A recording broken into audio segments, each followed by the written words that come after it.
이전부터 일본 이야기를 하면서 한 번쯤 해보고 싶었던 이야기가 있었거든. 과거에 일본 하면 IT라고 불리던 때가 있었단 말이야. 한국만 두고 본다면은 뭐 다른 나라 여행을 해봐도 인구 밀집도나 이런 것 때문일 수도 있긴 한데 한국은 최첨단을 달리고 있다고 생각을 하긴 하거든.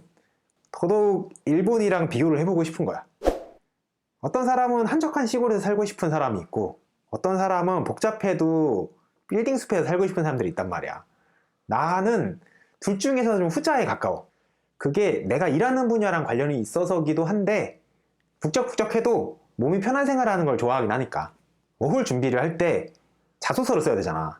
거기다가 내가 일본에서 뭘 하고 싶은지를 어필을 잘 해야지 선정이 될 수 있단 말이야. 물론 랜덤이기도 할 수 있지만 나는 거기다가 최대한 내가 하고 싶은 것처럼 쓰려고 노력을 많이 하긴 했었어.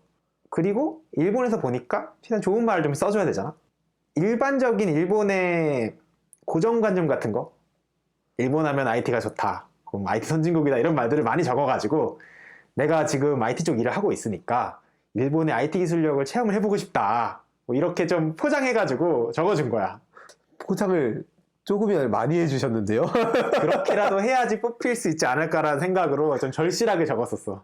살고 와본 사람이라면은 한국이 얼마나 IT 강국이라는 거를 깨닫게 되더라고. 난 IT에 대해서 문외한이었었는데도 불구하고 지하철에서 핸드폰을 쓰는데 갑자기 웹툰이 안 나와 이럴 때가 있단 말이야. 한국 돌아오고 나서 감사하면서 살고 있어. 일본 사람들이 어떻게 IT적인 생활을 하고 있나에 대해서 이 주제를 준비를 했을 때 할 말이 많아지더라고. 그래서 내가 오늘 하고 싶은 이야기는 일본의 IT라기보다는 최첨단 IT 이야기를 해보려고 해. 빠르게 결론부터 이야기를 하자면 일본의 IT는 한국인은 이해할 수 없는 아날로그적 시스템의 집합? 뭐 이런 느낌이 좀 있었어. 일본에 살아본 사람들은 알 수 있지만 한국은 굉장히 IT 강국이잖아. 일본의 IT는 사는데 지장이 있을 정도는 아니야. 근데 비유를 하자면 한국은 윈도우 10을 쓰고 있는 느낌이라면 일본은 아직까지도 윈도우 7? XP보다는 7에 가깝긴 해. 나는 사실 뭐 세븐 이야기를 했지만 그 이하라고도 생각을 하긴 해. 물론 그 시스템들이 잘 돌아가. 뭐 누군가 이제 불만이 좀 있을 수는 있지만 거의 문제는 없는 느낌으로 잘 돌아간단 말이야. 대표적으로 모든 게 우편으로 동작해. 예를 들어서 내가 시험을 보고 싶어. 그러면 시험 신청을 하고 받게 되는 수험서도 우편으로 날아와. 동네 축제가 열린대. 그래서 거기 축제를 참가하고 싶으면은 우편으로 신청을 해야 되는 거야. 오?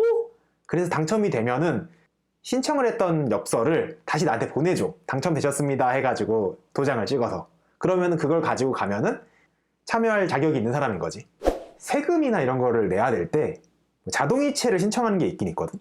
그것도 우편으로 뭐가 날아오더라고. 뭔가 봤더니 우편에 날아온 양식에다가 내용을 다 채우면은 그 우편으로 자동이체를 신청할 수가 있는 거야. 아이러니하게 느껴졌던 게 자동이체는 나름대로 자동화된 무언가잖아. 그거를 신청하는 게 수기로 우편에 작성을 해서 보내주면은 자동으로 해준다는 게 이게 자동이체는 맞는데 정말 자동화된 무엇인가라는 느낌이 잘 안 오더라고.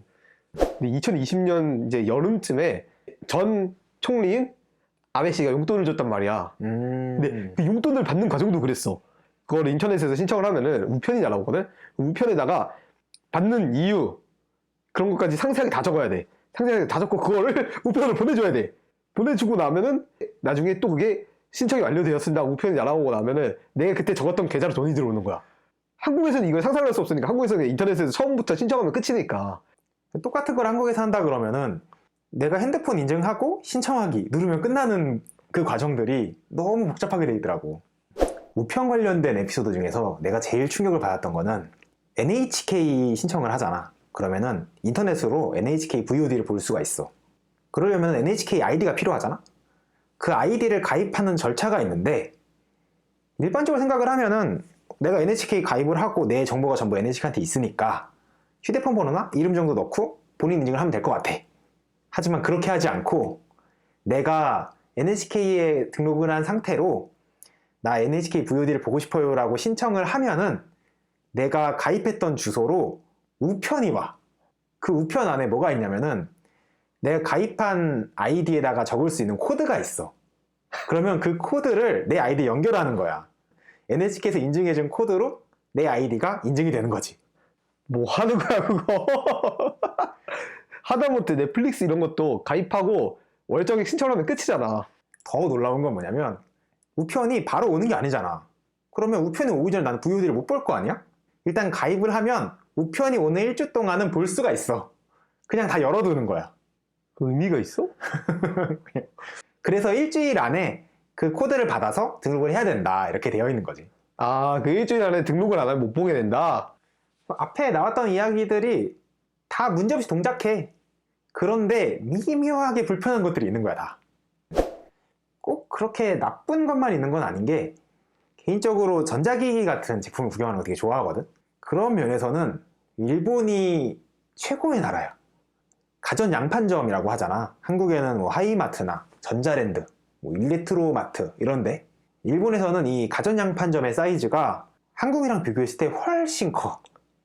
한국에서 이마트랑 일렉트로마트 관계를 생각을 해보면 이마트가 이것저것 팔고 있고 그 안에서 전자제품을 파는 게 일렉트로마트잖아. 일본에서 유명한 양판점이 요도바시 카메라, 빅카메라, 뭐 메인으로는 2개 정도가 있는데 조금 큰 매장에 가면은 한국에서 한 3층짜리 큰 이마트 건물만한 사이즈가 전부 일렉트로마트라는 이름을 달고 있는 거랑 똑같은 거야. 그리고 그 안에서 전자제품뿐만 아니고 뭐 이것저것 추가로 더 팔아. 캠핑 제품을 판다거나 DIY 제품을 판다거나 옷가게를 입점시킨다던가. 그러니까 파는 전자제품의 수가 한국이랑 일본이 너무 다른 거야.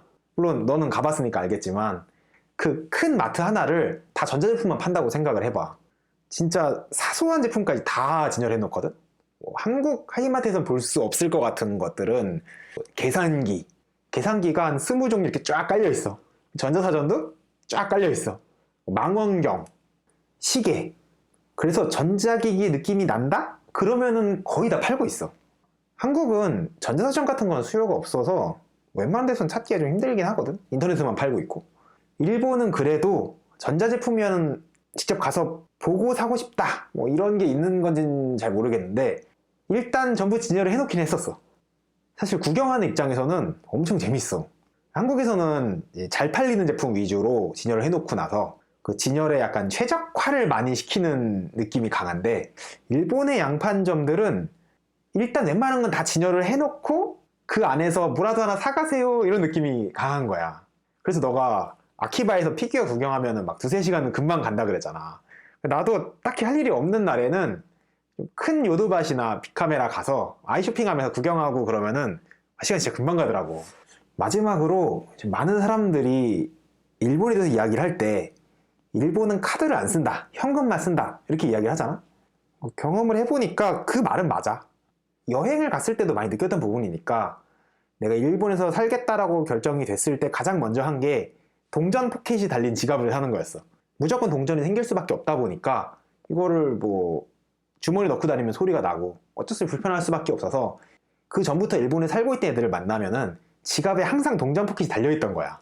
그걸 보고 나도 거기서 생활하게 되면은 동전 포켓이 달린 거 먼저 사야겠다라고 생각을 해서 가장 먼저 사긴 했었어. 물론 카드가 아예 안 되는 건 아닌데 카드만 가지고 생활하는 건 확실히 좀 문제가 많이 생겨. 매번 뭐 사인해야 되는 거 좀 귀찮기도 하고 일본도 캐시리스로 간다고 해서 페이류가 많이 생기긴 했거든. 꽤 많이 활성화가 됐어. 엄청 이벤트를 많이 해가지고 10% 20%씩 환원 행사도 하고 그래서 인지도가 엄청 많이 올라간 상태인데 뭐 카드는 안 받아도 교통카드나 페이페이는 받는 곳이 있다라는 정도로 그 페이의 이쪽이 많이 올라가긴 했거든. 그래서 도쿄에서만 지낸다 그러면은 페이를 쓸 수 있다까지는 맞아. 그런데 한국에서 삼성페이처럼 뭐 삼성페이만 있으면 지갑 없이 생활할 수가 있어요 이런 게 아니고 결국에는 동전이 생겨서 동전이 들어가는 지갑이 있어야만 해. 돈을 쓰니까 어쩔 수가 없거든. 페이도 쓸 수 있다는 느낌이 되는 거지. 그리고 아직까지 페이만 쓰기도 조금 문제가 되는 게 일본에서 어떤 페이 같은 경우에는 보안 이슈 같은 것도 몇 번 터져가지고 결국 그 페이가 사라져 버렸어. 그런 문제들이 많이 생기다 보니까 안 그래도 일본 사람들이 카드를 안 쓰는데 페이도 못 믿겠다 이렇게 돼버리는 거야. 내가 경험했던 거는 내가 자주 쓰던 페이가 있었는데 토요일 점심쯤에 갑자기 사용이 안 되는 거야. 결제를 하려고 하는데 이걸 찍는데 계속 접속이 안 돼. 인터넷 문제인가 했는데 인터넷 문제도 아니야. 물론 그때 나도 현금이 있으니까 문제없이 잠시만요 해서 내긴 했어. 그런데 다시 생각을 해보니까 사람들이 토요일 점심시간에 주말인데 이 제일 많이 쓸만한 시간인데 시스템이 멈추는 게 말이 안 되는 거야. 한국이었으면은 무슨 페이가 멈췄대. 그래서 사람들이 결제가 안 됐대. 그러면은 뭐 뉴스고 SNS고 다 난리 나가지고 막 보상해달라 얘기가 나올 법도 한데 인터넷 포털이나 뭐 라디오 뉴스 같은 걸 들어도 말이 없어. 안 됐나 보다 하고 끝인 것 같아. 공지사항에 올라왔었거든. 검색하면은 뉴스로 나오기는 하는데 뭐 장애가 있었다 이 정도로만 하고 지나가 버리는 거야. 그리고 주변에서도 딱히 불편하다는 이야기를 들어본 적이 없기는 해. 그 페이를 안 써서 그럴 수도 있긴 한데 이게 사람들이 안 써가지고 이슈가 안 되는 건지 그냥 내가 했던 것처럼 결제하다가 안 되면은 현금 들고 있으니까 현금 내고 하는 정도의 기대치인 건지가 잘 구분이 안 되더라고. 똑같은 걸 경험했었거든. 그 형이 안 된다 그랬을 때 나도 마찬가지로 그걸로 결제하려고 했는데 안 되는 거야. 밥 먹으러 나왔는데 한국인 입장에서는 당연히 원래 현금 안 들고 다니지만 일본이다 보니까 어차피 현금을 들고 다니잖아. 야 이거 한국인 입장에서는 절대 용납이 안 되는 거다 이 생각이 들더라고. 주가 팍 떨어지는 소리 들리는 거지. 그래서 결국에는 현금을 항상 들고 있어야만 해. 난 지금도 약간 습관이 돼서 그런지 한국에서도 좀 현금을 좀 들고 다니고 있는 편이긴 하거든.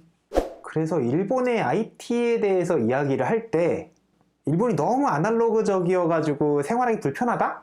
이런 느낌은 아니거든.